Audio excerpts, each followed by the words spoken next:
Learn to be super successful. Subscribe to my channel, Meathead. In the 90s and the early 2000s, the seminar, the Fortune 500 CEOs had 2 or 3 things in common. Not now, but a generation ago. One, 2/3 of the Fortune 500 CEOs, either directly or indirectly, had military backgrounds. They went to military schools. They'd come out of the military. The Vietnam War, whatever war we were in. Those 2/3, 2/3 of those 2/3 had something else in common. They had martial arts of some sort. That's not the case anymore. That was in the 90s and early 2000s. A generation later, you can find Fortune 500 CEOs with a military background, like hen's teeth, few and far between. And 2/3 don't have some sort of martial arts background.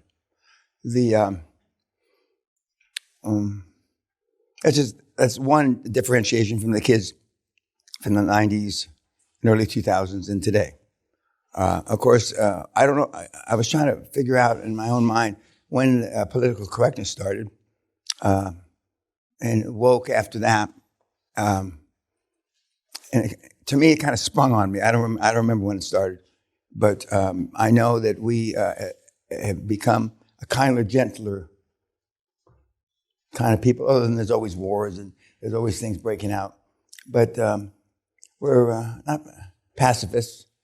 But I mean, we're getting more reasonable. I don't. It's like I said the last couple of days that Britain had when they ruled the planet for about 100 years.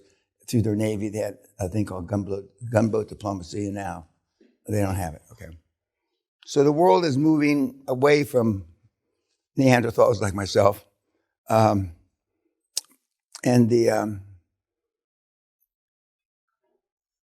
all along, it's been easier for our QLA model. From the time I gave the first seminar, May 1993, at the Sheraton in downtown Los Angeles. And the six of the 60 that attended that seminar are in the Hall of Fame. 3 of the 6 are multi-billionaires. And because I didn't keep statistics, I don't know the others. Every once in a while, I just got an email from a guy named, I don't remember his name. Thank you. I attended the seminar in May, and then and I just sent it to you. Who the fuck is he? But anyway, if we kept lists, or I don't know where it is now, from 1993. But every once in a while, somebody pops up that has been super successful and has gotten back to me, or the new terminology, what I don't particularly like, has reached out to me. I don't know what that means. When they reach out to you. But it's a changing world. But the one thing that's been constant for me and for the QLA bots is that the system still works. And the bigger the crisis, the better it works. Sometimes one of the first things that you learn in crisis management is to bend the truth to not scare people. Or another way of putting it, lie. And governments are pretty good at that. Some governments are better at it. But the more truth that gets out, seeps out, so to speak, the better it is for us, because it makes the motivated sellers more motivated. Or in some cases, it makes the sellers go from not motivated to motivated. Because remember, we only have one moving part, and it's the motivated seller. Now, as you get better with the presentation, and as you practice, and you've given 15, 20, 50 presentations off the templates, pretty soon you won't have to use the templates. The smoother you get, the better the results. But at any rate, this system is a power system for hammer closers. This is not a finesse system. It wasn't developed after a finesse guy. Even though you saw Andrew Carnegie last night with all his foibles. And he did this because he didn't want to share equity. And he used primarily, in fact, I'm pretty sure he's exclusively used commercial debt. But I developed the model because I realized, being an old insurance salesman and the various things that I've done, even door to door, is that it's a numbers game. And it's truly one of the hardest things for you to overcome. And truly it is. Forget that you want to be liked. All the stuff I've hammered you about, all those are true. But the new sales programs aren't hammer sales programs. Even the Andrew Carnegie, the Dale Carnegie sales course, which I recommend, which is now, I think 3 days long, costs a couple grand. It's a finesse. It's a building relationships. There's nothing about this system. I chastised one of my Southern QLA bots here recently. You're not building rapport. Now, if you can't close them right away, then you keep them in your potential funnel, and you touch base with them maybe every 45 days. But that's not building a rapport. You're not going skiing with them, family to family, to Aspen. None of that, although some of the kids do it, none of that is for this model. This model is slam, bam, thank you, ma'am. If it's not this time, sweet pea, it's next time. And you move on. And that's not easy to get a hold of, or get used to, I should say, just not used to. And especially how cultured your background is, If you went to Princeton or one of those schools, this is the opposite. Of course, they don't teach any leadership classes at Princeton, so this is raw drill sergeant 101. Okay, and I don't know if drill sergeants have good reputations now, but they didn't used to have good reputations. And so it's push.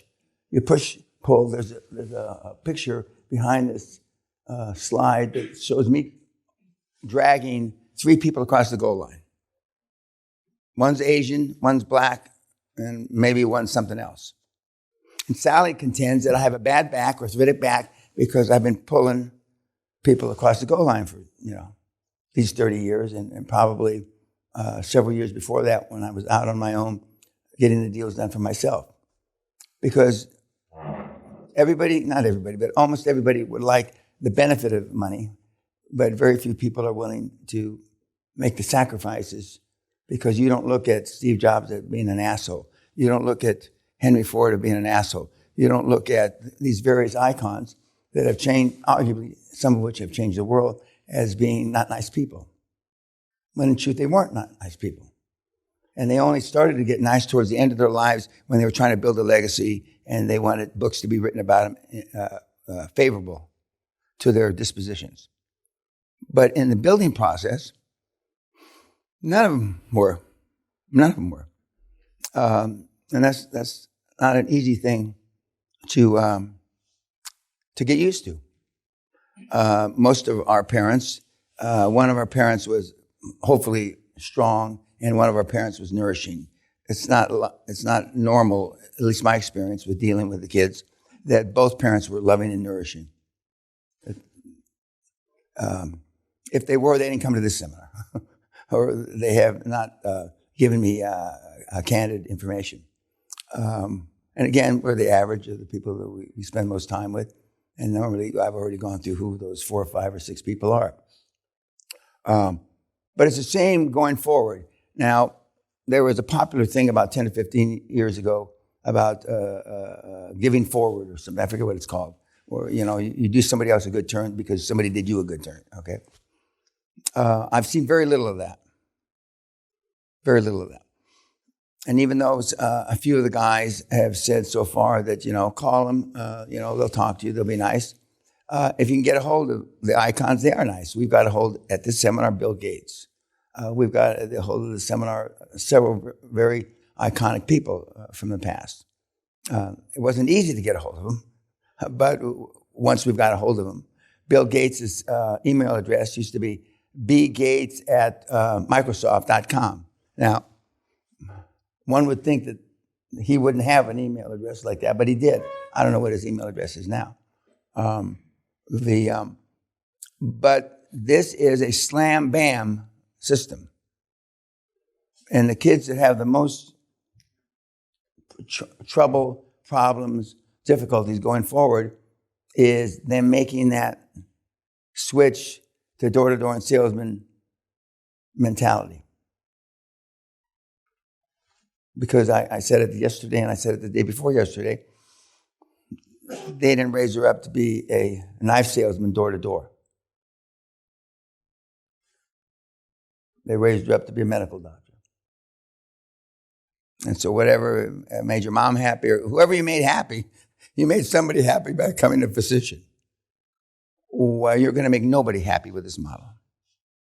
Now, that's a slight exaggeration, but it fit my personality perfectly. So remember, this model is designed based on my personality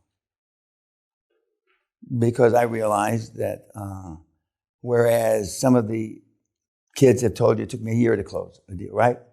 I know that I let that one go by and I can close 5 or 10 in the same time frame because time is money. I gave you the schedule yesterday, how to get a deal done in 60 days. And some of the kids just cut it in half. And so now the new goal, so to speak, is 30 days. And of course, now we've broken that with 26 days. And we've done a deal in 7 days from the first deal to the second deal. But those are just numbers to you. They're just numbers to you. And until you do it, and until you get comfortable being uncomfortable, if this was a rah-rah sales thing like you've attended, I tell you, you're going to be able to do it, you're going to be able to do it. It's going to be damn easy, but it's not. It's going to be damn hard, and you'll be able to do it, but it's damn hard. And even after you do it a few times, it's still damn hard. If it was easy, I'd have, instead of 1 million millionaires, I'd have, 100 million millionaires. Because it's, not everybody gets the gold medal. Not everybody stands on the podium. Okay. Last night you saw my virtual mentor. I'm not sure if that's the right terminology for Andrew, who comes from about 40, 45 miles down the road. And depending on which story, the movie you saw didn't depict this, but depending on which story you want to believe, either he came over in the belly of a ship when he was 7 years old by himself and lived with rats in the belly of the ship, or he came over with his dad when he was 12 years old, and when his dad lost his business because he was like in the buggy whip business, and there were automobile cars that were producing instead of buggy whips. But either way, he got to the United States, and he changed the way you do deals. I mean, he rolled over on his mentor. He did all these things. He paid for the guy to go to the Civil War for him. Unfortunately, that kid got killed, but he paid $700 for that kid to go to the Civil War for him. That was huge money then. That was huge money. He's not the only one that paid. Teddy Roosevelt, Theodore Roosevelt, the president, his father paid and didn't fight in the Civil War. And that was Teddy Roosevelt's shame, which drove him most of his life. Churchill had another shame, came from a wealthy family. His father died from syphilis, okay, and had one of his last seizures in the House of Commons when he was addressing the House of Commons. He keeled over. And that was a shame of Winston Churchill. We all do this for some reason. Something pushes us. Some of you alluded to what pushes you. And my dad's success as kind of a superhero pushed me because I was athletically inept, clumsy, couldn't catch a ball. He was an all-American athlete, blah, blah, blah. And so I wanted to do something that I knew he couldn't do, and he was still alive to see that I could do it. And I've told the story countless times. We're in the drawing room, and he looks up at the Napoleon chandelier, and he tells me, "Just tell me it's not drugs, Dad." And I said, "It's kind of like drugs, Dad. It's oil and gas. You can get addictive to oil and gas just like you can drugs." And he didn't understand it, but it pacified him that it wasn't drugs. He came for 3 weeks and stayed 6 days because he wasn't comfortable here. My mother died on this estate, never being in the castle. She lived in one of the cottages. Never went in the castle. Never. She used to ride her golf cart around and look in the windows, but never went in the castle. That speaks volumes. It wasn't that she wasn't invited in the castle. She didn't feel comfortable in the castle. Virtually nobody in your extended family will feel comfortable with your newfound wealth. Zero. Except maybe your significant other, because they can spend more money, be it man, woman, or beast. As you heard Gabriel say, my wife has gotten used to. He was talking about watches, which is nothing, but anyway. So with no support at home, even though you say you've got support, I'm here to tell you got none. With, let's say, little support at home. This is a tough motherfucker. And there's no easy, it's easier, but there's nothing really easy about it. And you've heard several of the people say that once you get over the hump of cold calling. Well, I'm here to say I'm 77 years old, and I'm a cold calling motherfucker, but I've never gotten over the hump. I still hesitate. I'm going to pick up the phone to this day, and I've been doing this over 50 years. So I would be a disingenuous, lying old fuck that took your money on a scam if I told you that was ever going to get easy. It will never, ever, ever get easy. Yet the kids, some of which run towards the gunfire. Now, during the Battle of the Somme, which I used to play on that battlefield when I was a kid, because when I lived in France in Verdun during the Korean War and the Battle of the Somme, of every three people, one guy would get his head blown off going over the top, one guy would get wounded, and one guy would make it. So you had a 2 in 3 chance that you were going to be hurt. 1 in 3, you were going to be killed. And a young lieutenant, as they said, with a whistle, they give you a Dutch courage, they give you a shot of whiskey before you go over, and they used to shave every morning. I guess you want to be clean shaven when you're dead. I'm sure how that works. And they go, over the top, boys. Now you know that 1 in 3 of you are going to be dead. 1 in 3 of you are going to be maimed, without an arm, a leg, blah, blah, blah, crippled. And one of you lucky bastards is going to get over and get through. The only way that worked is with consummate training, brainwashing, and that one shot of whiskey didn't do it. Believe me, I need a lot more than one shot to go over the top. Yet it happened, okay? So they knew, well, I'm telling you, the odds aren't as good for you going over the top with this model. They're not as good as the 1 in 3 that when you went over the top in the Battle of the Somme. But the ones that get laser beam focused first, stay laser beam focused longest, win most. And I've been saying that since May 1993 when I gave my first seminar. What are some comments or questions about Mr. Carnegie? I told you I spent my 75th birthday there, and the only real difference between that big house and ours is all the door handles are this high. You know, they were about 1.5 feet lower than the normal door handle because he wasn't a very tall guy, he was a little guy. And that's the only thing that you can see different. Another thing that Sally commented on, I didn't, we stayed in his daughter's suite. His daughter's suite was connected to his suite at Skibo Castle. Okay? His wife's suite, which he had one child with, you needed a long-range bomber with refueling capability to even find it. It's in the obscure corner end, the most non-pretty part of the castle, way up in the corner. And his wife's suite was about half as big as his daughter's suite, which was about 2/3 as big as his suite.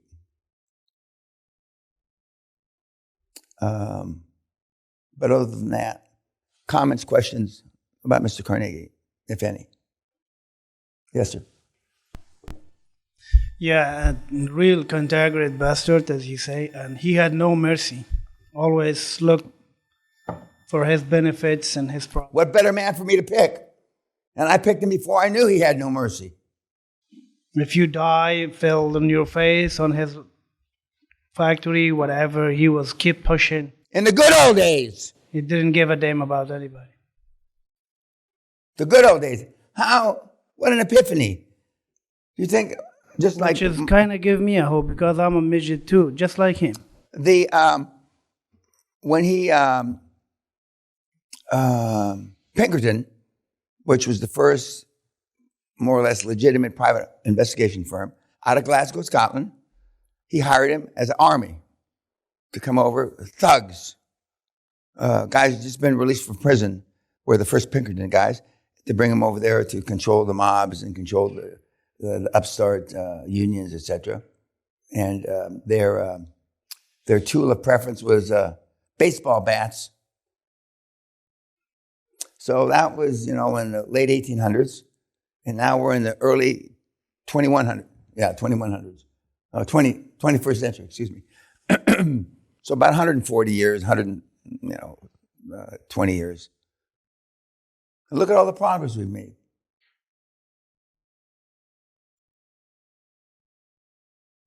In another, where will we be in another 120, 130 years? I'm not so sure that we would call it progress, but the model worked then and it works now.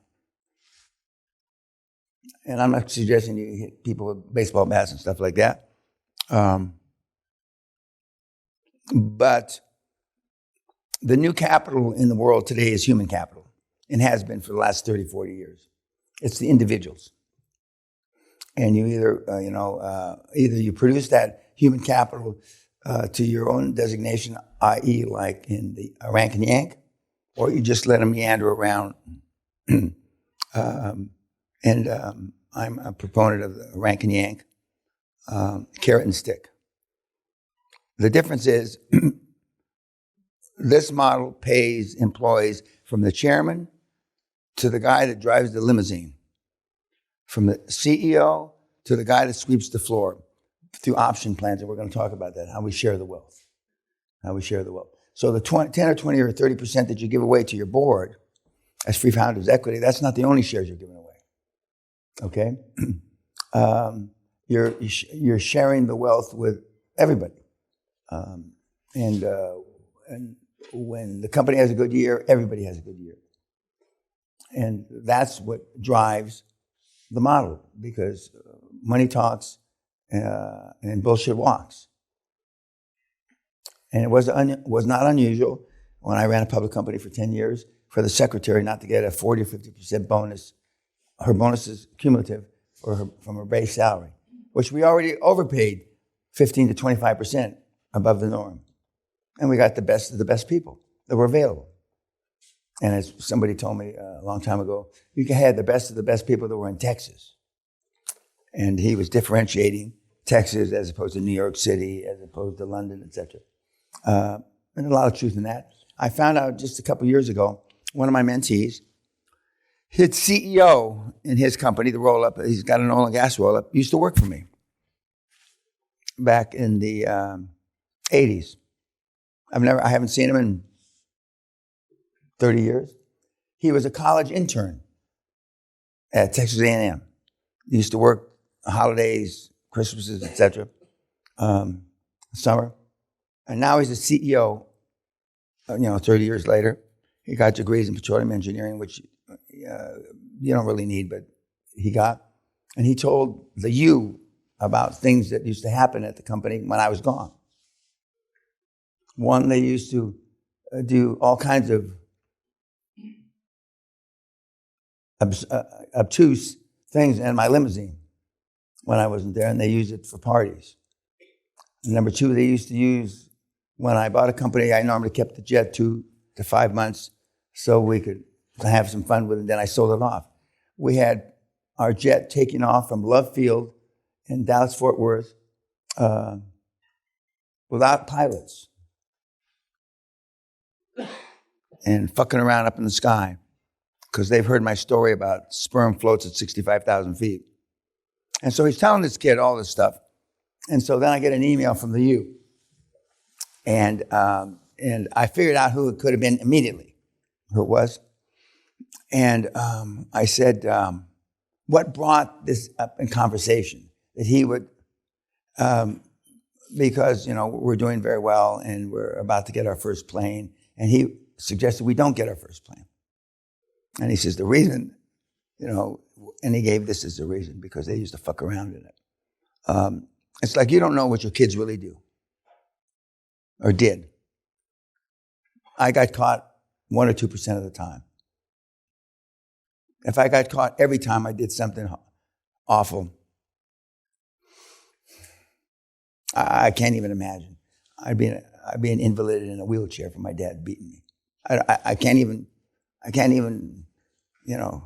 like in a horror movie, I can't even believe what he would have done to me. He caught me enough, though. Okay, so there's no comments about Carnegie? Okay. Yes, in the back. The work ethic of Frick, it was in another level. He got shot twice in the neck and also stabbed, and he went back to the office and finished the job. You'd be taking 6 months off. Like in this country, you can take 6 months off if your wife has a baby. What kind of leave? I forget what kind of leave it's called.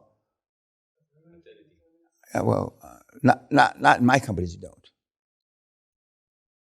You better go work in another universe. That fucking dog doesn't hunt here.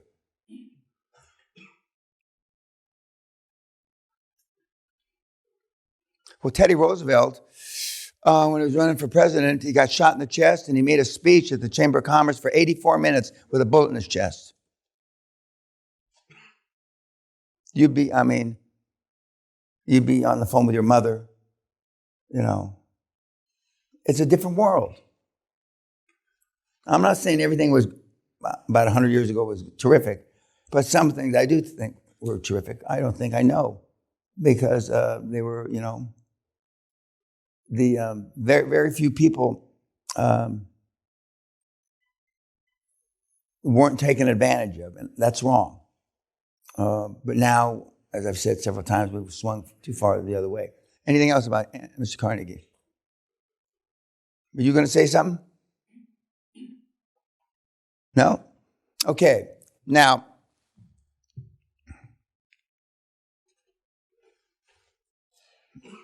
I know Mr. Turner. I was on the dais with him at the Harvard Club about 25 years ago. And you can accomplish much more in 24 hours. I lived my first 20 years in my office. I slept the first 10 years on my couch. Set goals you can't do in your lifetime. My office at 1111 Bagby in Houston, we had 44,000 square foot for our office space. I had a bathroom, a sauna, a jacuzzi, and it looked like a small living room because I lived there. And I used to go out to dinner about 8:30 to 9:15. And I'd have this, because my family was here and I was there, and I'd have the same thing for dinner 100 or 200 nights in a row. I don't need variety in what I eat anyway, or what I drink. And that's, and I was we built the fastest growing energy company in the 80s. While 10,000 companies were going out of business, we were the fastest growing. We were the fastest growing. Because people don't do what you tell them to do. They do what they see you do. And I was at the office every single day, on the weekends, and everybody knew it. And although I never made it mandatory that you work on the weekends, I'm sure in their mind, well, fuck, if the old man comes in at Saturday, and he's walking by my office, we had 2 floors, fuck, I better be there. And so then 5 or 6 of a team were going to be there, then the head of the team, fuck, if the old man walks by the office and my team's here and I'm not here, and it became a self-fulfilling prophecy of hard work ethic, and everybody worked 80 hours, more or less, Our average in 1 year was a little less than 80 hours a week for all employees. No overtime. No overtime. But in setting goals, Mr. Turner set goals, as his father told him, that you cannot accomplish in your lifetime. He wanted to be the biggest media person on the planet. And when he merged with AOL, and he was the largest shareholder of AOL, he became the largest media equity holder in the history of media in our planet. And then when he married Jane Fonda, he said he learned to be second fiddle, because the fact that he was one of the richest guys in the world did not compare to the accolades he got for being married to Jane Fonda, who's still active in her early 80s, trying to teach people, elderly women, how to still be vibrant and that kind of thing. But he set goals that he couldn't accomplish in his lifetime. Set goals.